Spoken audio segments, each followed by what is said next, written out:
প্রিয় পঞ্চম শ্রেণীর শিক্ষার্থীরা, আজকের এই ভিডিওতে আমি তোমাদের সাথে ইউনিট 18 লেসন্স 5 থেকে 6 পর্যন্ত যে কবিতাটি রয়েছে সেটা তোমাদেরকে আবৃত্তি করে এবং এর অর্থ সহ তোমাদেরকে বলে দিব।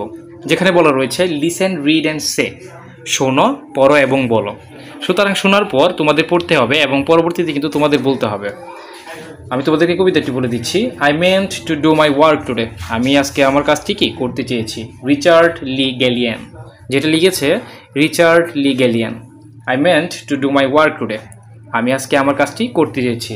বাট এ ব্রাউন বার্ড, কিন্তু একটি বাদামি পাখি, স্যাং ইন দ্য অ্যাপেল ট্রি, একটা আপেল গাছে গাইতেছিল। অ্যান্ড এ বাটারফ্লাই, এবং একটা প্রজাপতি, ফ্লিটেড অ্যাক্রস দ্য ফিল্ড, অর্থাৎ কি সে ডানা ঝাপড়ে দিতেছিল মাঠে।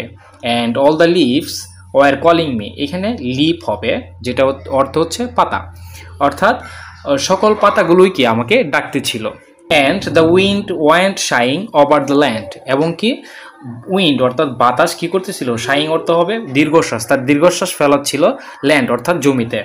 Tossing the grasses to and fro, এবং কি টু অ্যান্ড ফ্রো একটা প্রেস, এর অর্থ হবে ইতস্তত, এবং কি গাছগুলোকে সে কি ইতস্তত করে দিতেছিল।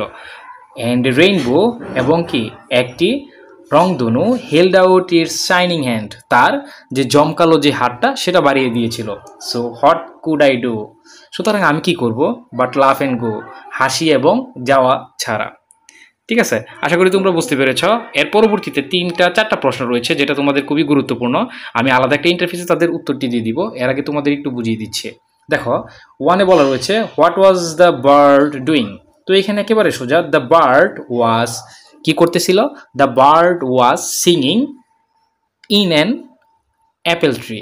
তারপর যদি বলি number 2, what was the butterfly doing, butterfly কি করতেছিল, তাহলে আমরা বলতে পারি কি, the butterfly was flitted, the butterfly was flitted. দেখো এখানে কিন্তু আনসারটা রয়েছে, the butterfly was flitted across the field. এর পরবর্তী যে প্রশ্নটা রয়েছে ওইটাতে যদি আমরা যাই, what were the leaves doing, পাতাগুলো কি করতেছিল, তাহলে কি বলতে পারো, the leaves were calling me, এখানে কলিং মি এর জায়গায় কি দিবা, the leaves were calling the poet. এর পরবর্তী যে প্রশ্নটা, যে লাস্ট যে প্রশ্নটা রয়েছে সেই প্রশ্নটা যদি আমরা দেখি, what did the rainbow do, অর্থাৎ কি রংধনু কি করতেছিল। তুমি এর প্রতি উত্তরে কি বলতে পারো, the rainbow held out it's shining hand. ঠিক আছে, আমি আলাদা একটা ইন্টারফেসে তোমাদের 4টা উত্তরই দিয়ে দিচ্ছি, তোমরা ওইখান থেকে স্ক্রিনশট দিয়ে নিতে পারো। আশা করি আমার এই ভিডিওটি তোমাদের ভালো লেগেছে। এরকম আরও ভিডিও পেতে আমার চ্যানেলটি সাবস্ক্রাইব করার অনুরোধ রইল। দেখা হবে পরবর্তী কোনো ভিডিওতে। Till then, tata, bye by.